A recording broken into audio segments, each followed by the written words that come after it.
Hello friends, welcome to another video in digital filter realization. We'll talk about IIR filter realization in direct form 2 today. A typical question of direct form 2 filter would look something like this. Again, the filter is IIR, so we have values of y dependent upon y of n minus 1 and y of n minus 2, as I mentioned in the previous tutorials also.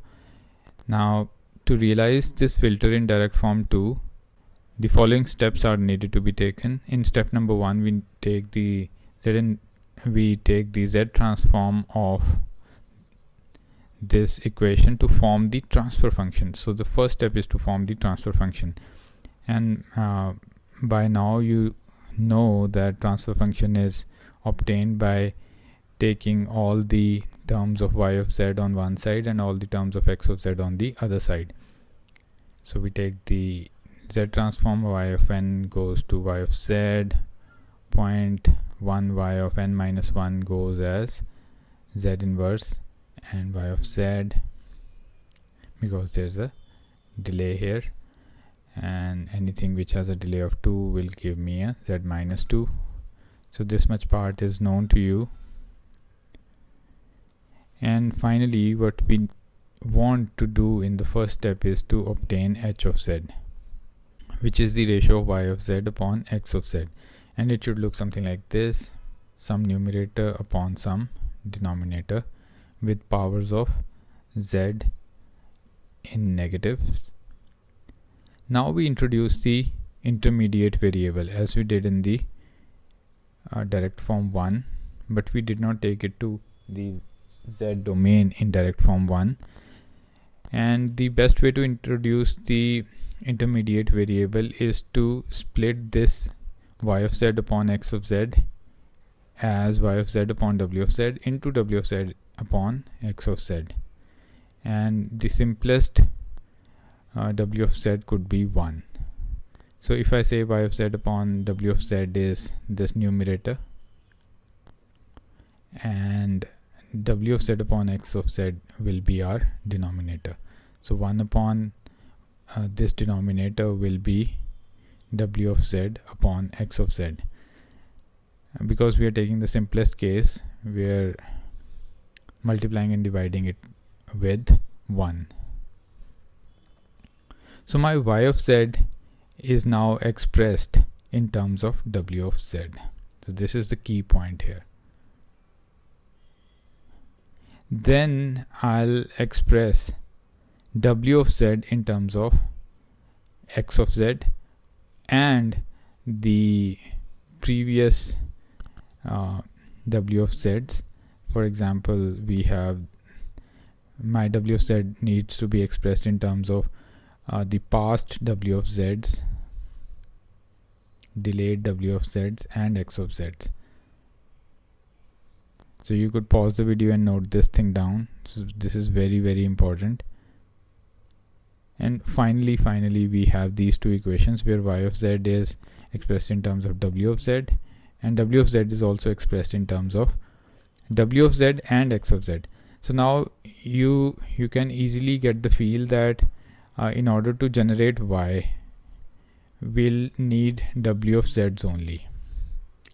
So if I have this w of z, so I can use various w of z's, delayed w of z's to form y, and my w of z itself could be obtained by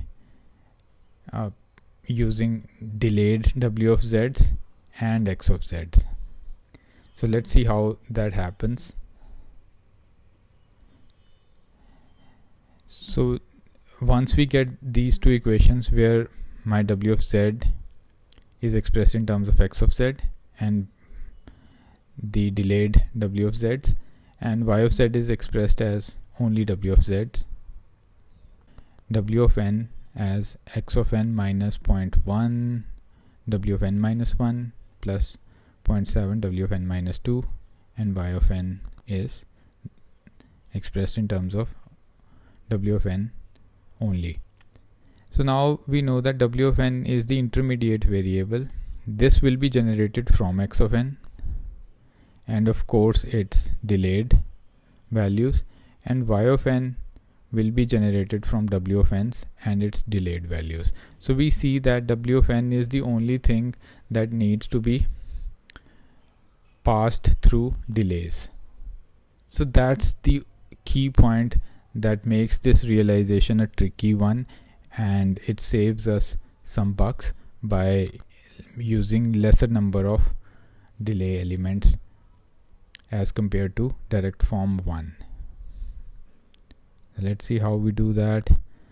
So we know that w of n is generated by taking x of n, this one is taken, and when w of n is passed through this delay and multiplied by 0.1 and is added to it, then w of n is delayed twice, multiplied by 0.72 and added, so we get 3 things being added here, and we get our w of n here, and of course we'll get a y of n here. Y of n is w of n multiplied by 0.7, and this is w of n minus 2, so we need to take this and multiply it with minus 0.252 and add it here to get our y of n. So we only are using 2 delay blocks here as compared to direct form 1. It is one less. So this is how direct form 2 is realized. And now the easy trick. If the function is given directly in the form of h of z, what you can do is you can simply draw these two, and you can see how many delays are there. So maximum 2 delays are there, so you draw 2 delays, and unlike the direct form 1, you take the poles on this side and zeros on this side. So what you do here is, as opposed to direct form 1, in direct form 2 the zeros go this side and poles go this side, and they are going to be negative and they are going to be positive. I'm referring zeros as the coefficients in the numerator, and these are the coefficients in the denominator. And we know there are 2 coefficients in the denominator, and these are going to be negative, so this is going to be minus 0.1, this is going to be plus 0.7, and this is going to be 0.252 with a negative sign. So this is a trick that you can remember for direct form 2, right? But now that you know the rationale behind it, this was the intermediate variable which was being shifted, and this was being generated from x of n, and this was being generated, this y of n is being generated from w of n. Well, that was it for today's tutorial. I hope you liked it. If you did, give it a thumbs up, consider subscribing. I'll see you around. Take care. Bye.